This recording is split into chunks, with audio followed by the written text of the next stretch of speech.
Hola, muy buenas tardes. Me presento, soy Mariana Morales Guato, de la carrera de Fisioterapia del grupo FT02A. La materia es Sistema Nervioso Central y el tema que les presentaré es el telencéfalo.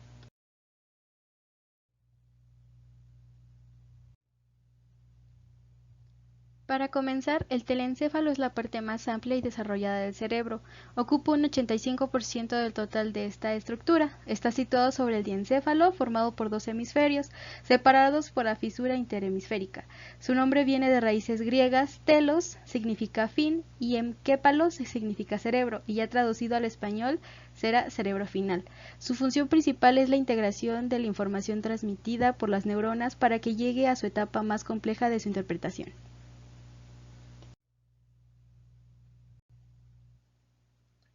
El telencéfalo comienza a desarrollarse en los embriones durante la quinta semana de gestación con el llamado tubo neural.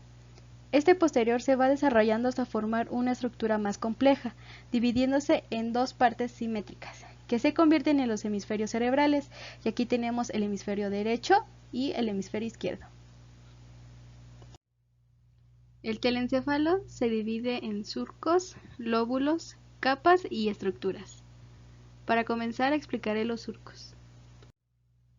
Surcos principales. Para comenzar tenemos al surco precentral.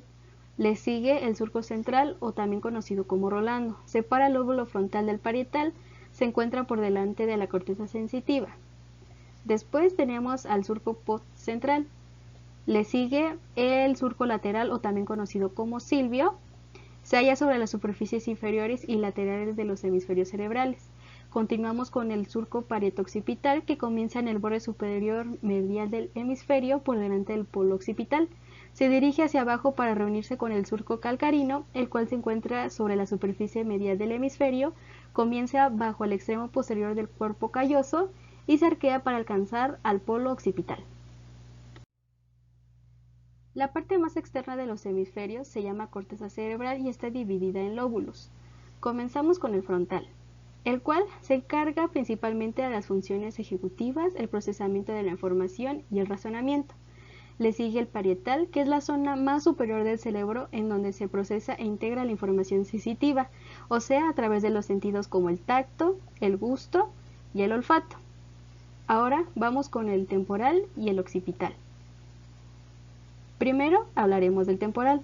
Es el área que cuenta con más conexiones en el sistema límbico, por ello es un área afectiva. Se encarga de las funciones que se relacionan con el procesamiento de la memoria y las emociones. Nos seguimos con el occipital, situado en la zona más baja del cráneo. Se dan los procesos de integración de la información visual, como las distancias, tamaños, luz, posiciones y movimiento. Por último, la ínsula. Se localiza en la profundidad de la cisura del silvio. Está relacionada con la percepción del gusto, el olfato, control visceral y la integración emocional. Las capas que lo conforman es el neocórtex. Significa corteza nueva o reciente. Se trata de regiones más evolucionadas del córtex. Después nos encontramos con paleocórtex, que es la parte de la corteza que corresponde a las regiones de terminación de las vías olfatorias.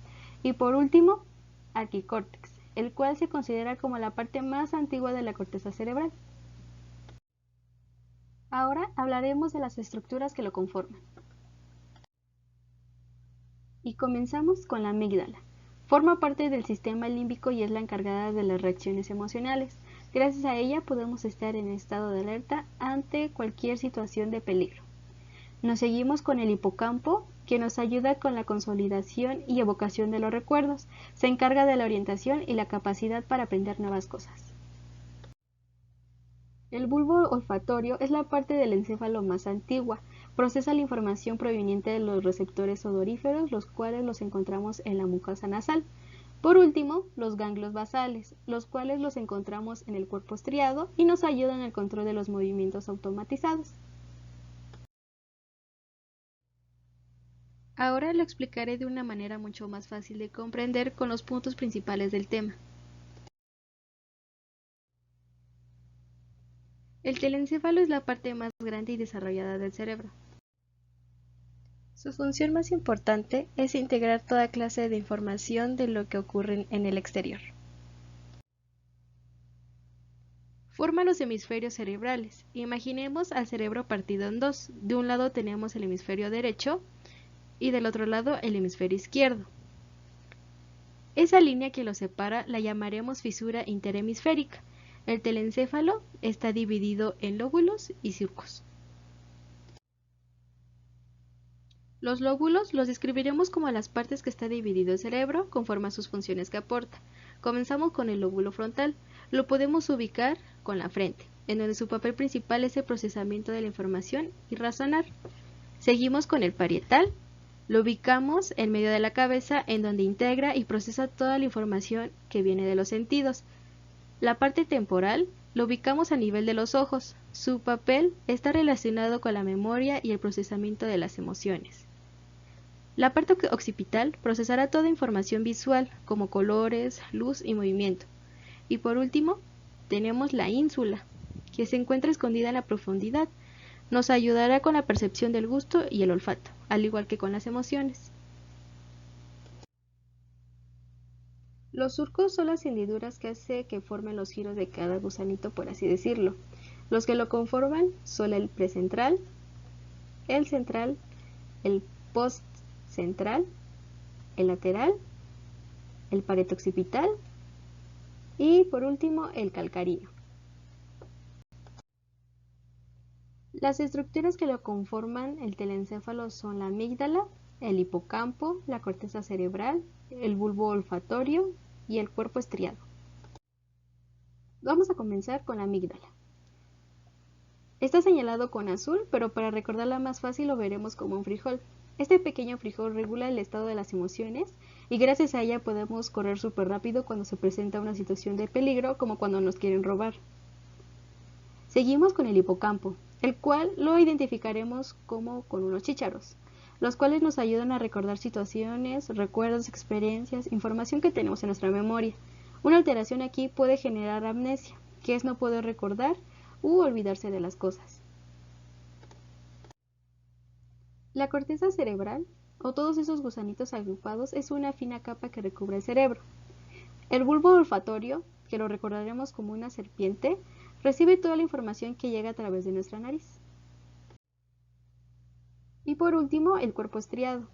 Es una vía de entrada a los ganglios basales. Lo tomaremos con forma de un camarón. Se involucra en los movimientos automatizados o en otras palabras son los movimientos que no controlamos, como son los latidos del corazón o parpadear. Y así concluimos este gran tema. Espero que les haya gustado. Hasta la próxima.